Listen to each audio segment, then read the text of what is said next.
Let's improve English. Hello everyone, welcome to let's improve English. Friends, इस video में आपकी practice होने वाली है हिंदी टू इंग्लिश ट्रांसलेशन की। मैं आपको कुछ हिंदी के सेंटेंसेस बताऊंगा और आपको कोशिश करनी है उनको इंग्लिश में ट्रांसलेट करने की, और फिर मैं आपको उनका इंग्लिश ट्रांसलेशन भी बताऊंगा और फिर आप देख सकते हैं कि आपने कैसा किया। और फिक्र मत करना, क्योंकि एक चीज को कहने के बहुत सारे तरीके हो सकते हैं और हो सकता है आपका भी तरीका सही हो। तो पहला सेंटेंस देखिए, आज राहुल को ही मैनेजर की जगह लेनी पड़ेगी। आज राहुल को ही मैनेजर की जगह खड़ा होना पड़ेगा। हो सकता है मैनेजर एब्सेंट है तो राहुल को ही उसकी जगह लेनी पड़ेगी। Rahul will have to stand in for the manager today. Rahul will have to stand in for the manager today. Stand in, if you stand in for someone, that means you do the duty of somebody else because he or she is absent. इसका मतलब आप उसकी जगह पर खड़े हो रहे हैं। You are taking the place of that person. That means you are standing in for him or her. So Rahul will stand in. Rahul will have to stand in for the manager today. आज राहुल को manager के लिए stand in करना पड़ेगा। राहुल को उसकी जगह लेनी पड़ेगी। जब मैं हॉस्पिटल चला जाऊंगा तो मेरी जगह किसी को लेनी पड़ेगी। मुझे हॉस्पिटल जाने का काम आ गया, इमरजेंसी हो गई, तो जब मैं हॉस्पिटल चला जाऊंगा, जब मैं हॉस्पिटल में होऊंगा, तो यहाँ पर मेरा काम कौन करेगा, मेरी जगह कौन लेगा? Who will stand in for me when I am in the hospital?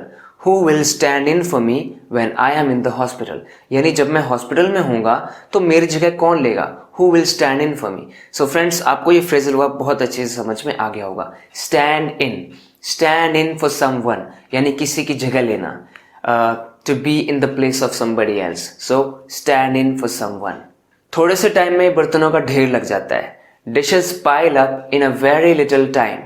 Dishes pile up in a very little time. Pile up is a phrasal verb. इसका मतलब होता है किसी चीज का इकट्ठा हो जाना, बहुत ज्यादा ढेर लग जाना। जैसे कि वर्क भी पाइल अप हो सकता है। यहाँ पे मैंने एग्जाम्पल लिया, डिशेस पाइल अप हो गए हैं। तुमने बर्तनों को अच्छे से रगड़ा नहीं, उनमें अभी भी कुछ लगा हुआ है, स्टक इन फूड रह गया उनमें, तुमने अच्छे से बर्तनों को रगड़ा नहीं। इसे कहेंगे you didn't scrub the dishes well.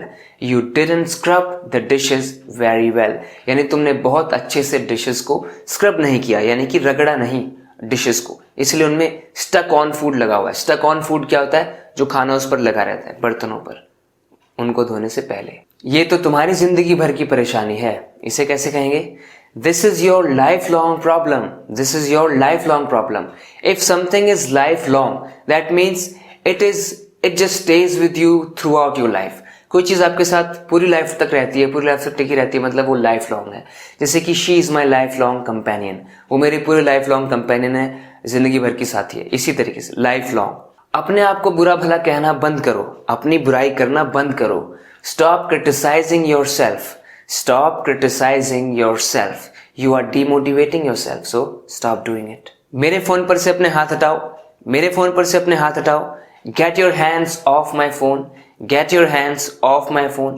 Off my, और यहाँ पर आप किसी भी चीज का नाम ले सकते हैं कि उस चीज पे से हाथ को हटाना है।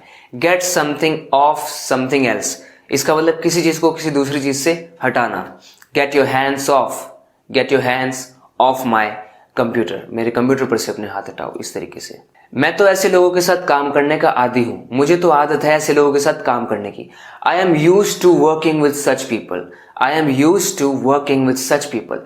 If you are used to doing something, that means you are accustomed to doing it. आपको किसी चीज को करने की आदत है, आदि है आप उसके, यानी आप अकस्टम्ड हैं। तो अकस्टम्ड टू और यूज्ड टू दोनों का सेम मीनिंग है। ज्यादा कॉमन यूज्ड टू होता है। I am used to doing something.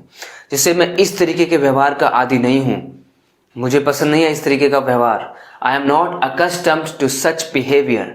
I am not accustomed to such behaviour यानी मैं इस तरीके के व्यवहार का आदी नहीं हूं। यहां से चले जाओ इससे पहले कि वो यहां पर आ जाए। इसे कहेंगे leave this place before he reaches here.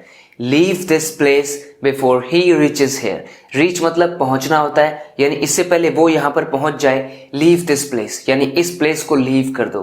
Leave मतलब छोड़ देना, एस्केप कर देना। सो इस प्लेस को छोड़ दो बिफोर ही रीचेज हेयर। जब मैं पीछे देखता हूं तो मुझे महसूस होता है कि मैं उसके साथ ढंग से पेश नहीं आया।